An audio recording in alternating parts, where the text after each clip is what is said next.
Pupunta ulit ako sa supermarket na ang lapit pala pag dito ako dumaan. Dati umiikot pa ako, doon pa ako pumupunta doon. Ay, nito ko lang natuklasan na eto lang pala sa likod namin ng building. Nasa likod lang pala ng building namin itong supermarket na to. Ay, umiikot pa ako ng hali. Ay, naman na. Mami Weng. Ayan lang oh. Bali ang pinupuntahan ko ay 10 doble nitong dinaanan ko ngayon. Eh, eto lang pala siya. Yung alaga kong walang kahilig-hilig sa white cheese. Talaga naman. Grabe siya.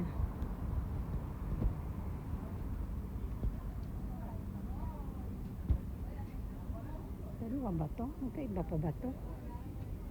Hindi, ito yan.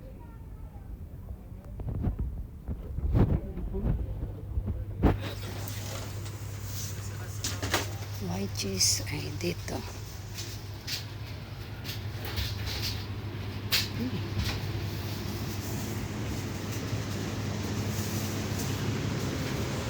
Ito yung siya-minute na gusto niya. Wow.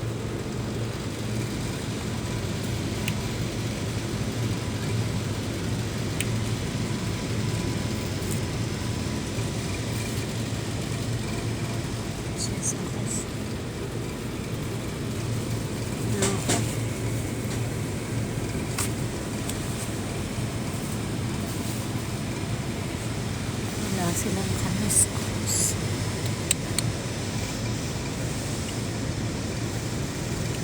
Mine. Ang taas nito. 9%.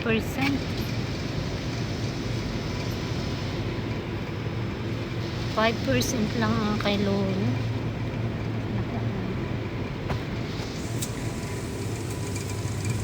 Ito yung cheese na 3 ganito kaya niyang ubusin isang kainan na. Pero 5% lang. Ito 9%. Wala siyang 5%. Lipat ako sa isang grocery. Ay, talagang makakapaggala pa rin. Maga. Tutor na naman.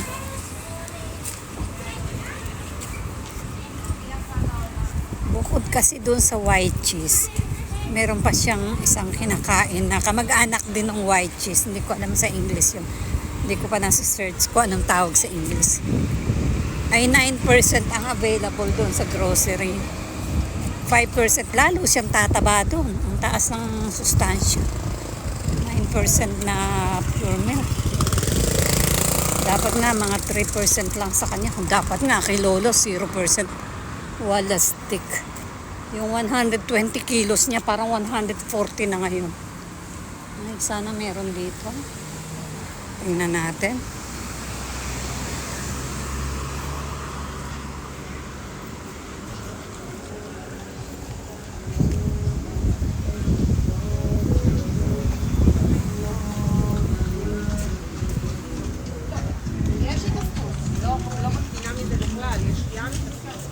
יש לך עוד סיכום לעשות בחנות? אז תשאירי את זה לסוף רגע. תראה, את רוצה? לא משנה. אז תקחי לך גלת. Sana mayroon sila.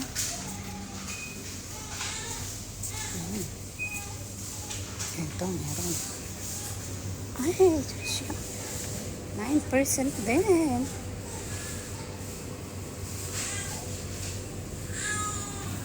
Allah. Bakit? Ito. Teka. Ito yata. 1%. Ito yata yun.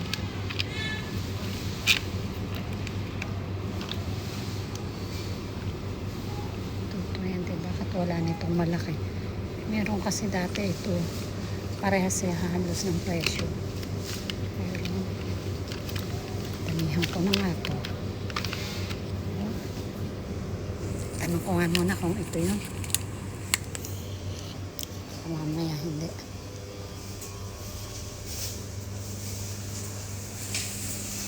Slihan. Nakonde siya minute. Samin. Okay. Tada. Itong araw yan. Meron dito nung maliliit. Ika lang, kukuha ko ng plastic.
Gibinao de cottage. Niloedad. Sa cottage. The cottage.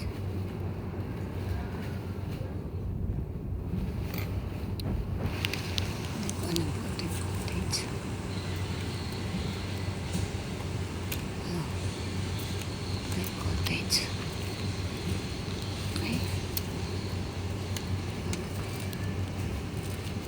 9% to. Pili nga ako ng isang cottage.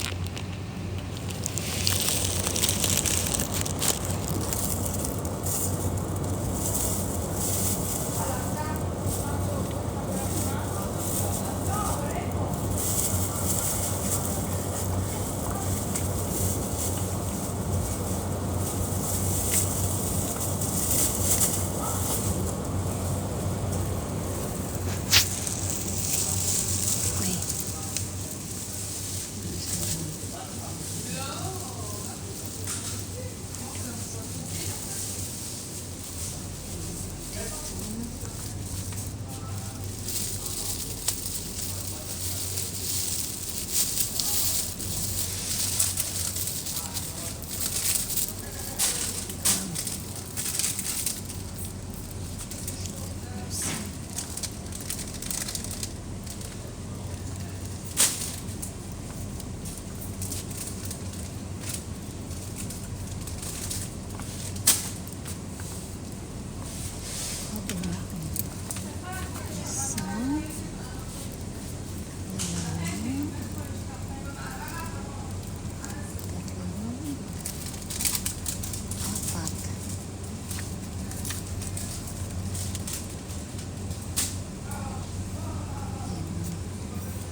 Nasa ng gatas.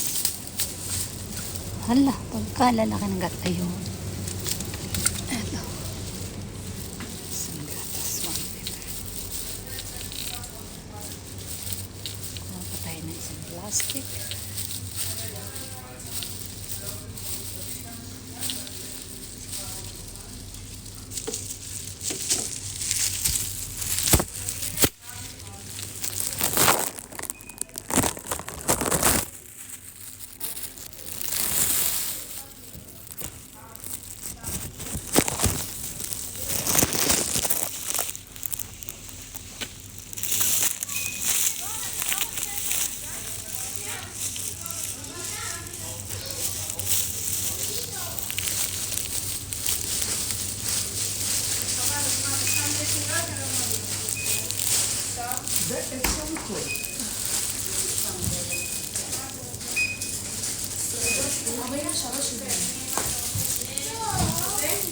Babayin kami. Okay, pabalik na. Pabalik na tayo. Ano na lang ito dairy products. Kainan pala dito. Osteria chicken.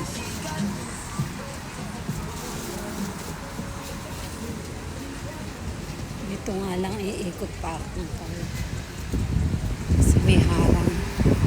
Dito pati ang pedestrian crossing.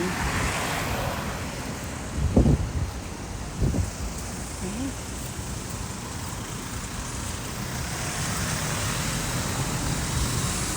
Opa.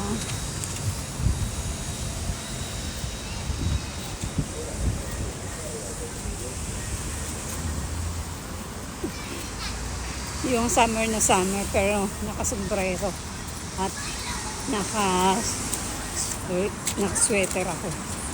Kaya ang iba'y napapatingin. Lalo na yung bata nakasabay ko sa elevator. Ang tingin sa akin, siguro hindi lang masabi na bakit nanay itong babaeng ito eh. Ang init-init eh.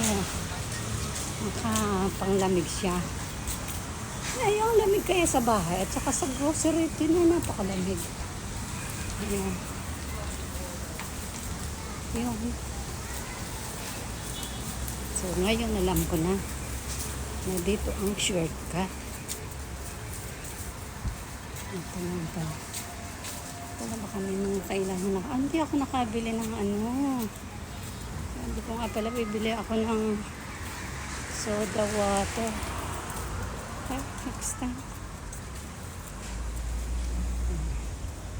Ito lang yan. Punta ito sa amin. Ito nga siya. Nasa likuran lang talaga ang building namin. Samantalang doon pa ako umiikot doon sa malayong yun. Nilalampasan ko pa yung ibang building. Yun pala, sa building lang din namin ang grocery na pinupuntahan.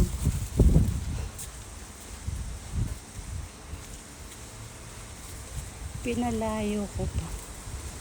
Ayan.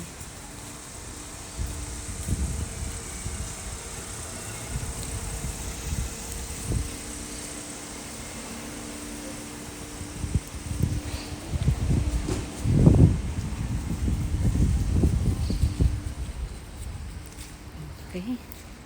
Nakasarado siya kaya magpipindot tayo ng code. Wala pa lang tayo. Ako lang pala. Ay, ako.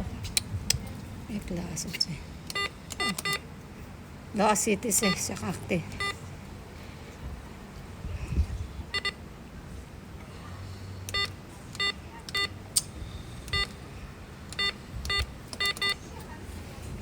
Okay. Ito.